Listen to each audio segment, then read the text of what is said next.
کہ اپنے عقیدے کو کھول کر ان کے سامنے بیان کریں، اور یہ مبالہ اسی ذکر سے شروع ہوتی ہے، آیت مبالہ اسی ذکر سے شروع ہوتی ہے، کیونکہ رسول اللہ صلی اللہ علیہ وسلم نے پہلے بیان کیا ہے اور خوب تفصیل بیان فرما دی، پھر مبالغے کی دعوت دی ہے۔ حضرت مسیح علیہ السلام اس آیت کا ترجمہ ایک ایسا ترجمہ فرماتے ہیں جس کی طرف بعض سنی علماء جو اس زمانے کے علماء بھی ہیں ان کی بھی توجہ نہیں گئی، اور انہوں نے اپنے حق میں ایک استنباط کیا ہے، وہ اس کی ضرورت نہیں تھی، آیت کا پورا منطوق سمجھ نہیں سکے۔ حضرت مسیح علیہ السلام آیہ کمالات اسلام صفحہ 265 پر یہ ترجمہ کرتے ہیں، ان کو کہہ دو کہ آؤ ہم اور تم ماں اپنی عورتوں اور بیٹیوں اور عزیزوں کے مبالغہ کریں، پھر ان پر لعنت کریں جو کاذب ہیں۔ اب آیت مبالغہ کے الفاظ میں کیوں اتنی جلدی واقعی ہو گیا، اتنی سی بات کر لینے دیں، چلیں۔ یہ بہت دلچسپ ترجمہ ہے، بڑا گہرائی میں اتر کر کیا گیا ہے، اس لیے احمدیوں کو خوب اس کو ذہن نشین کر لینا چاہیے۔ آیت کے الفاظ میں تو بیٹیاں نہیں آئی، مگر حضرت مسیح علیہ السلام فرماتے ہیں ان کو کہہ دے کہ آؤ ہم اور تم اپنی عورتوں اور بیٹیوں اور عزیزوں کے مبالغہ کریں، یعنی ان کے سمیت ماں ان کے مبالغہ کریں، پھر ان پر لعنت کریں۔ بیٹیاں کہاں سے نکالا گیا ہے؟ اصل میں نساء نا و نساءکم کا ذکر ہے، اور لفظ نساء یا قرآن کریم میں یا نساء نبیہ میں آپ کی بیویوں پر اطلاق پاتا ہے، یا نساء المومنین کا ذکر ہے، اور جہاں نساء المومنین کا ذکر ہے وہاں غیر شادی شدہ بچیاں شامل ہیں۔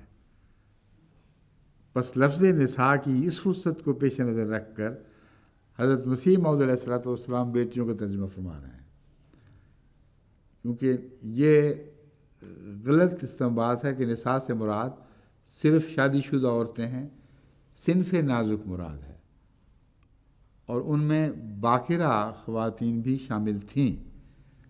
بس اگر بچیاں بھی شامل ہوں تو یہ کہنا کہ اپنی عورتوں اور بیٹیوں اور عزیزوں کو مبالغہ کے لیے بلائیں، یہ بین ہی درست ہے، اور اس وسعت اور گہرائی سے دوسرے سنی علماء کی اس آیت پر نظر نہیں گئی۔ چنانچہ وہ بیٹیوں کے لفظ کے فقدان کے نتیجے میں یہ اصرار کرتے ہیں کہ حضرت فاطمہ شامل ہو ہی نہیں سکتیں کیونکہ وہ بیٹی تھیں۔ حضرت مسیح علیہ السلام کے نزدیک حضرت فاطمہ شامل ہو سکتی تھیں، مگر اس صورت میں کہ ساری نساء شامل ہوں اور ان میں شادی شدہ بھی ہوں اور غیر شادی شدہ بھی ہوں۔ اس لحاظ سے حضرت فاطمہ کے شامل ہونے کی نفی نہیں فرما رہے، بلکہ داخل ہونے کے امکان کے اوپر ایک قطعی دلیل دے رہے ہیں۔ ٹھیک ہے، باقی کل انشاءاللہ۔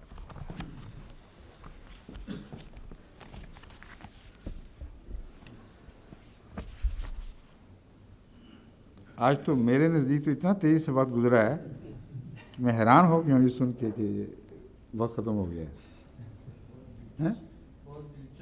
ہاں، تفصیل سے سمجھانا بھی پڑتا ہے نا۔ میں وضو کے لیے بھی تیاری شروع کر دی ہے، دماغ ادھر کھویا ہوا ہے نا، اس لیے۔ اچھا جی، السلام علیکم ورحمۃ اللہ وبرکاتہ۔